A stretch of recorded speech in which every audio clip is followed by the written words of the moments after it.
تمام تعریفیں اللہ کے لیے ہیں جو تمام جہانوں کا رب ہے۔ درود و سلام ہو محمد رسول اللہ صلی اللہ علیہ وسلم پر، ان کی پاکیزہ آل پر اور ان کے سچے ساتھیوں پر اور قیامت تک ان کی پیروی کرنے والوں پر۔ السلام علیکم ورحمۃ اللہ وبرکاتہ۔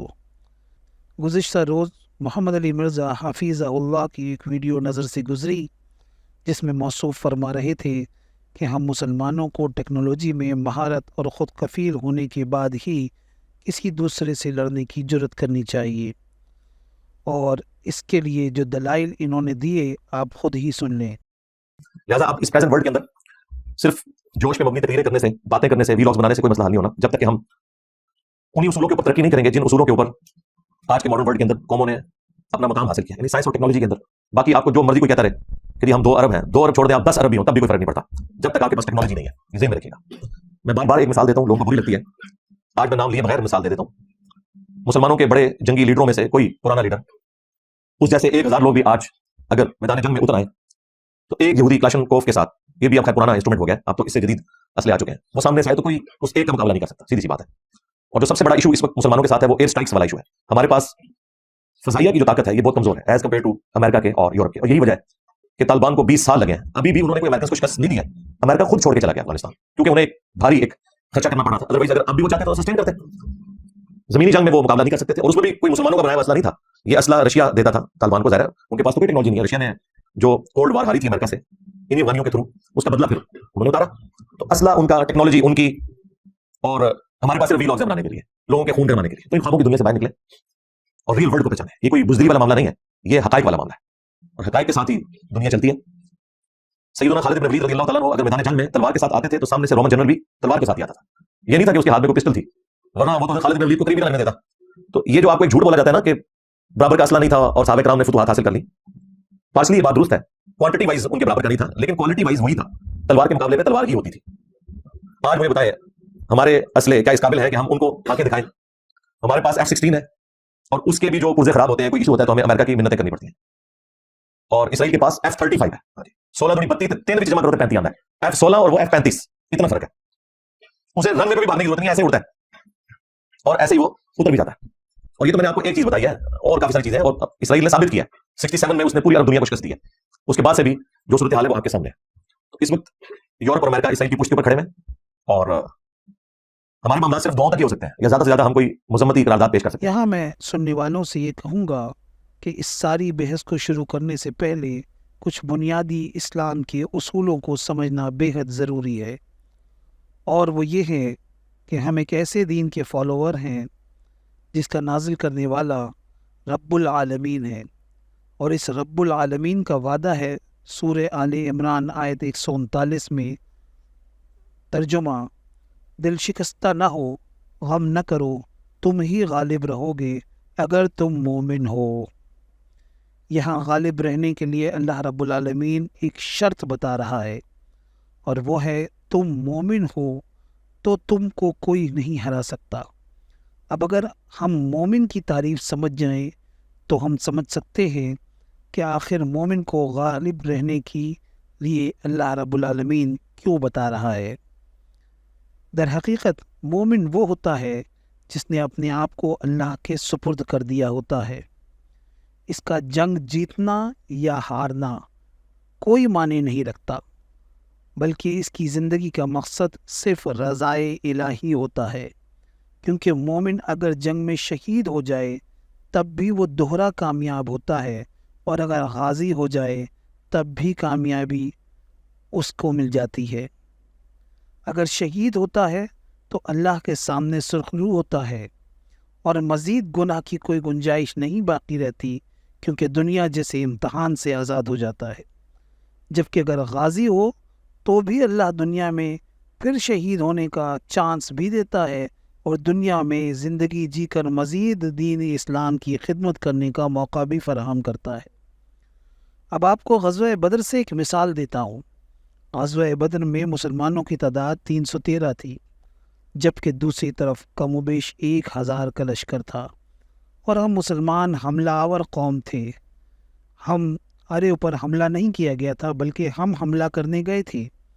جب ہمارے پاس ساز و سامان نہ ہونے کے برابر تھا، نہ رسول اللہ صلی اللہ علیہ وسلم اور ان کے صحابہ نے سارا سامان چھوڑ کر میدان جنگ میں جانے کا فیصلہ کیا، اور نہ ہی مزید سامان حرب جمع کرنے کی غرض سے مارکے کو آگے بڑھایا، بلکہ جو بھی اویلیبل ریسورسز تھے ان پر اکتفا کیا اور اللہ پر بھروسہ کیا، کیونکہ معلوم تھا کہ دونوں صورتوں میں کامیابی انتظار کر رہی ہے۔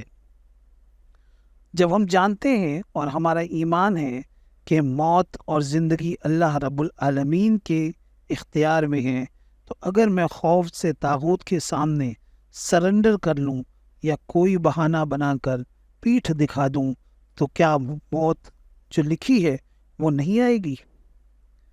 اس بات کو اس طرح سمجھیں کہ اگر اسی لمحے آپ کے پاس ایک فرشتہ آئے اور بولے کہ اگر آپ ابھی مرنا پسند کریں گے تو گارنٹی اس بات کی ہے کہ آپ کو سیدھا جنت پہنچا دیا جائے گا، لیکن اگر آپ بعد میں مرنا پسند کریں گے تو آپ کا فیصلہ آپ کے اعمال پر ہوگا۔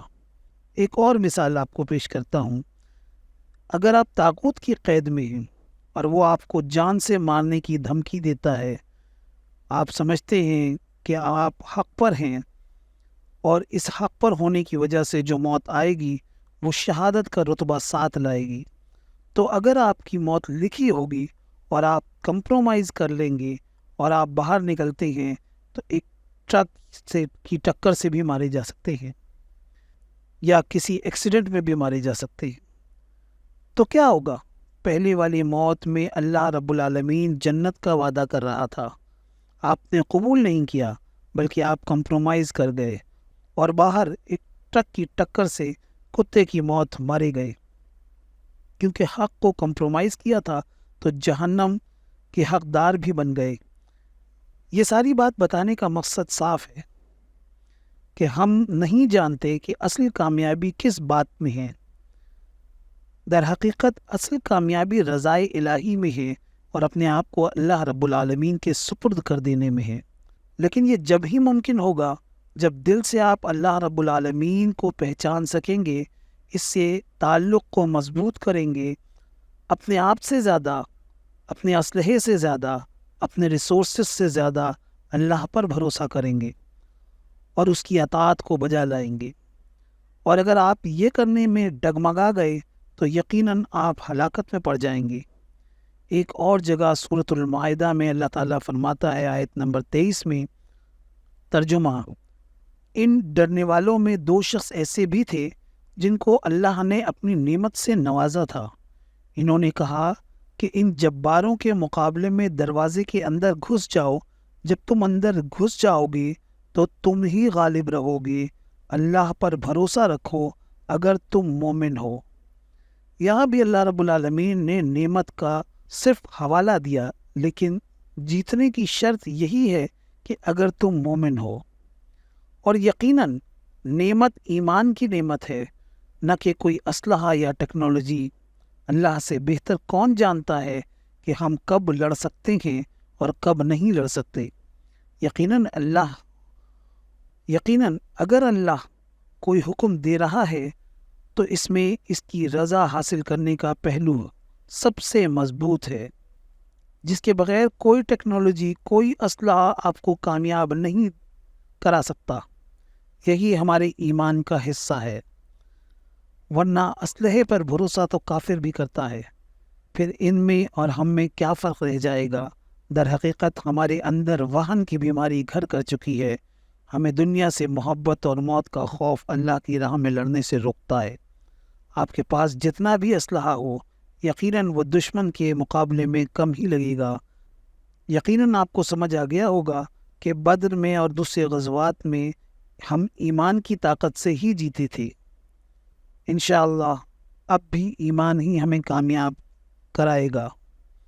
جیت یا ہار نہیں، رضائے الہی کو حاصل کرنا ہی اصل کامیابی ہے۔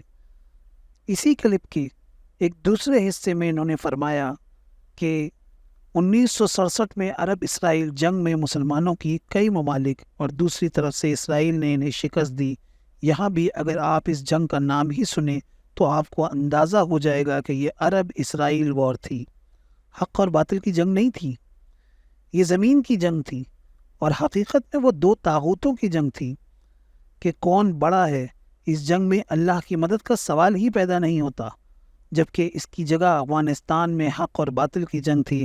آپ خود دیکھ سکتے کہ اس عرب اسرائیل جنگ میں فلسطینی عیسائی بھی شامل تھے، اور اگر آپ چاہیں تو ہسٹری میں لیلا خالد جو کہ ایک عیسائی خاتون تھی، ان کی جہازوں کے اغوا کی داستانیں آج بھی مشہور ہے۔